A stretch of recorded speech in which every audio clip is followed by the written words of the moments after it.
Welcome, everybody. Isn't this a wonderful place to be at this time? The weather's cooperated, it's not too hot, and we're here to celebrate the opening of Albemarle Estate.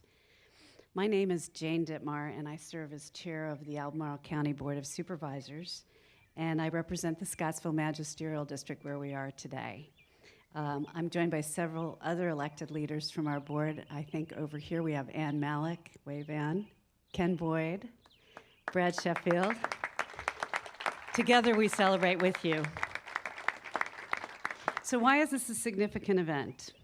To provide some context, for a number of years, our agricultural community has expressed a need for flexibility to support tourism in our rural area. So in 2012, the county provided for zoning for rural area bed and breakfasts. Our planning commissioners and elected leaders believe that rural area bed and breakfasts allow for the adaptation of our structures to provide a safety net to protect them from disrepair or demolition. We believe that adaptive reuse can breathe renewed life into the county's historical and scenic structures while helping to maintain the integrity of our rural area. Sotheby's, one of the world's largest brokers of art, jewelry, and real estate, has described this neo-Georgian estate as one of the most important residences in the United States. The opening of Albemarle Estate today is an exciting example of repurposing a structure from a notable private home into a vibrant bed and breakfast. Tourism is the third largest industry here in Albemarle County. And we have a long list of tourism accolades.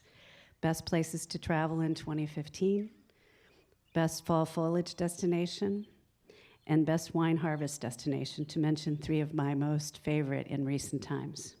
Today we highlight the significance of tourism and small-scale agribusiness like wineries that continue to thrive in our county. And the Albemarle Estate, co-located with Trump Winery, embodies how these two areas, tourism and agribusiness, can be mutually supportive. So thank you and well done.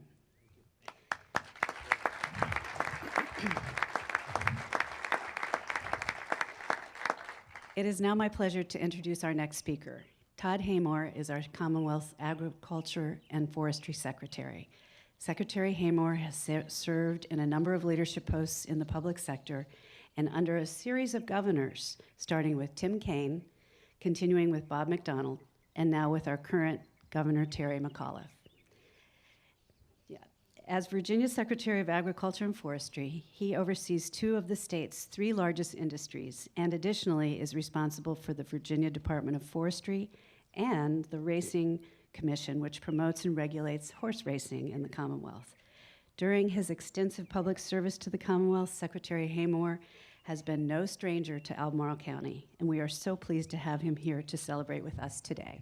Welcome back, Mr. Secretary. Thank you. It is a great day in the Commonwealth of Virginia. I am so honored to be here to be a part of this celebration.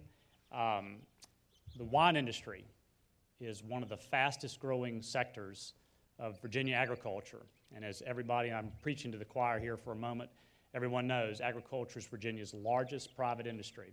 $52 billion a year in annual revenue, over 300,000 jobs, all across the great Commonwealth.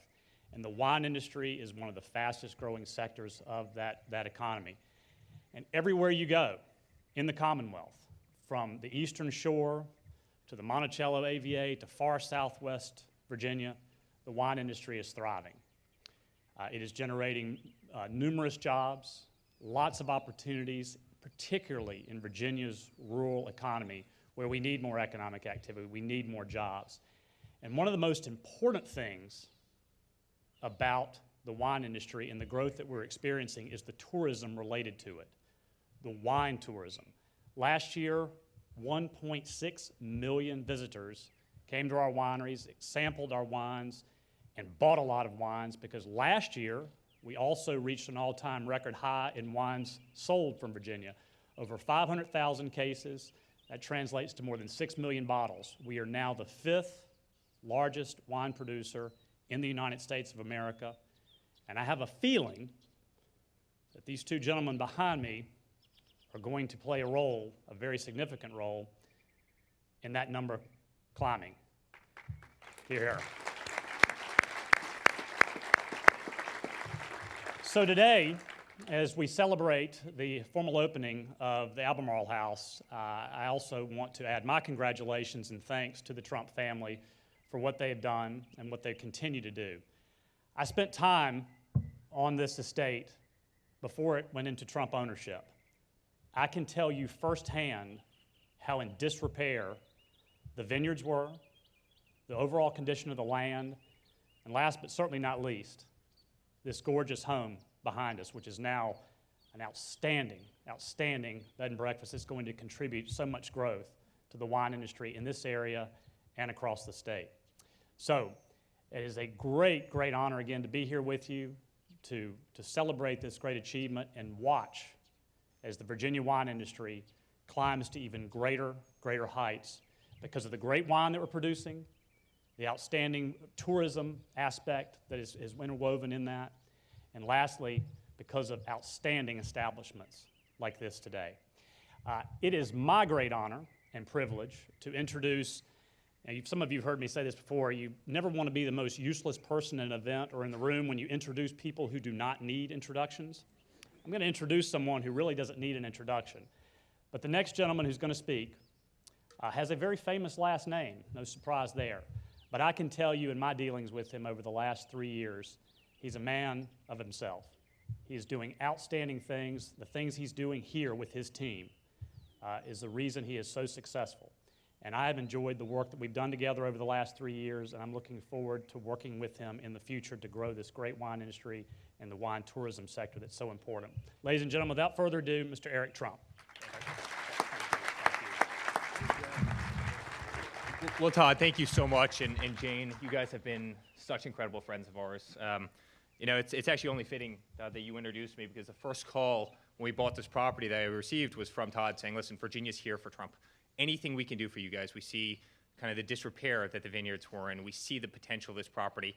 How can we help you? And I'll never forget that. And I mentioned that to you this morning, and I truly, truly thank you. And the rest of the Board of Supervisors, everybody that's here, thank you. You guys have been wonderful to us, and we've had an amazing relationship, and I really hope we've made you proud. We bought this winery with one goal in mind, and that's to have the best winery on the East Coast of the United States, the best winery in the country. And we really had one goal. Let's produce the finest wines in the world, not just compete against East Coast wineries, not just compete against California, compete on the national stage against the best wineries in the world. And we've been immensely successful. In San Francisco last week, it's great timing, we won a double gold for our sparkling. We won every single accolade you can imagine with all of our reds. We literally...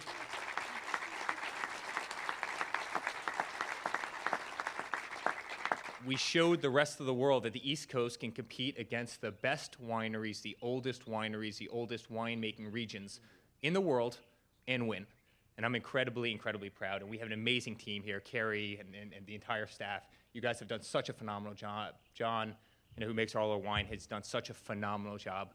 We have truly poured our whole heart and soul into this property, and we couldn't be more proud. And as everything we do it as a family. And I couldn't be more proud to be alongside my father today.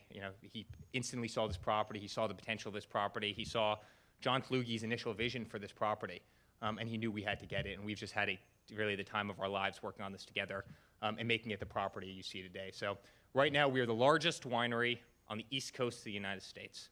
This house is finished, and there's nothing like it anywhere in the world. The rooms, and you'll see in a minute when we invite you inside, are spectacular. This will be the most coveted boutique hotel that there is, and we're going to make Albemarle County incredibly proud. So without further ado, I'd like to introduce my father, my best friend, a guy I have tremendous respect for. There's truly no better person in the world, Donald Trump.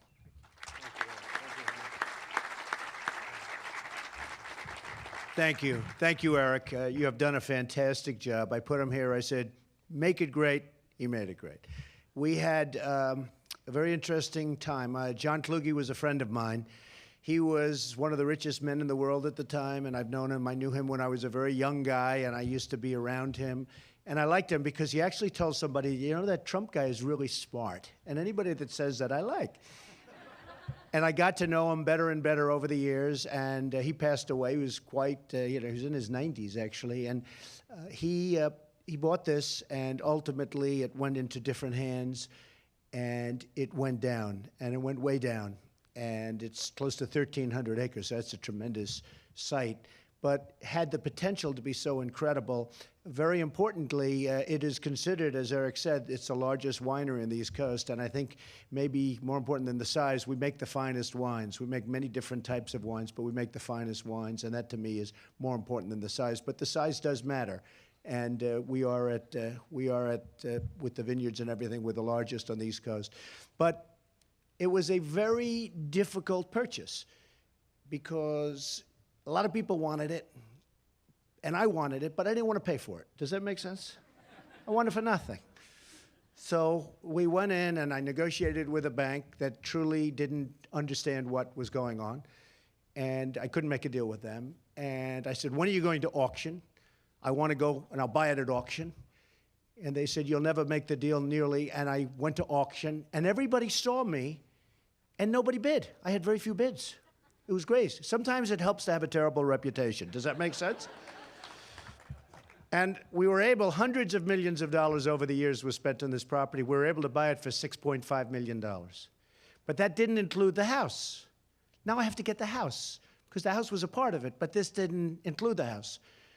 So as you know, and everybody in the area know, because this is a very real estate-oriented area, they put the house up. It was for $100 million. I said, I don't want to pay $100 million. It's too much. And they said, no, it's $100 million. And then we did certain things, like we bought all the land around the house. That helped. And then we bought the roads coming into the house. That was really helpful. And they reduced the price to $48 million. And then we bought more roads going into the house. And we bought the house for $6.5 million. And so we have this whole thing, and it's just a phenomenal thing. And then Eric and the entire group, what the job they've done in bringing it back. But I tell you the little story of the purchase, not because I want to tell you that story, but because that's what our country should be doing with its deals. We should be making great trade deals with China, with Japan, with Mexico, with everybody. We should be making deals just like this. We should be making deals that are phenomenal deals, where people say, wow, how did they do that? And we can do it. You know, we have the greatest negotiators in the world. We just don't use them. We use people that are incompetent, people that got through, campaign contributions, they got their position, people that are special interest people. They don't care about the country. They just care about the special interests, and lobbyists. These are the people that really make the deals for us with these foreign countries. I mean, we have lobbyists that are paid a fortune to make bad deals, and the country is relying on those people. So I only tell that story because everybody is amazed that, for a very small amount of money, we're able to buy this massive piece of land, the best, you have the Jefferson Memorial right next door. It's one of the most beautiful areas of the world, considered, Charlottesville. I tell the story only because the United States, this country, our great country that we love, that won't be great much longer if we keep going the way we're going. We owe $18 trillion. It's going up rapidly. Soon it's going to be 21, 22, and 24 trillion. And when you hit $24 trillion, that's like the point of no return. That's Greece on steroids. That's what it is. So we need to take back our jobs. We need to take back our factories and we have to put people to work in this country. It doesn't help us if Ford spends $2.5 billion to build a plant in Mexico. It doesn't help us if Apple makes most of their stuff in China. It doesn't help us much. In fact, some could say it doesn't help us at all. We're losing our jobs. We're losing our money. And then in many cases, all of the money they made, like in the case of Japan and China, they loan it back to us. Here's Japan sends millions of cars, and we owe them $1.4 trillion. Think of it. We do all that business. We do a very unfair trade. We give them wheat, peanuts, and they don't take it. They don't even want it. And they do the cars. The difference is, and the imbalance is so incredible. So we need people that know what they're doing, and we can make this country better than ever. We can truly make this country great again. It's really an honor that you were here. This is all about what we've done here. It's such an incredible piece of property. I'm so proud of my son, my family, and everybody. And Carrie, where is everybody? All of my staff, just raise your hands, because they have been, in particular, raise your hand, Carrie. Over here, Carrie. Come on. She has been amazing. I don't like to talk about my people too much, because then what happens all the time is somebody comes along and hires them away from me. It's true.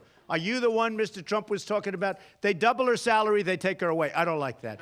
Anyway, she's not going anywhere. I agree. She can't find anything more beautiful than that, right? I mean, just look around. Well, again, we're going to give a tour of the house, and it's now complete, and it's got rooms, and people can stay, so they can experience the whole thing. And for all of the folks representing Charlottesville and the area, I just want to thank you very much. You have been such an honor. It's been such an honor and a pleasure to deal with you, and thank you all very much. Appreciate it. Thank you. Thank you very much.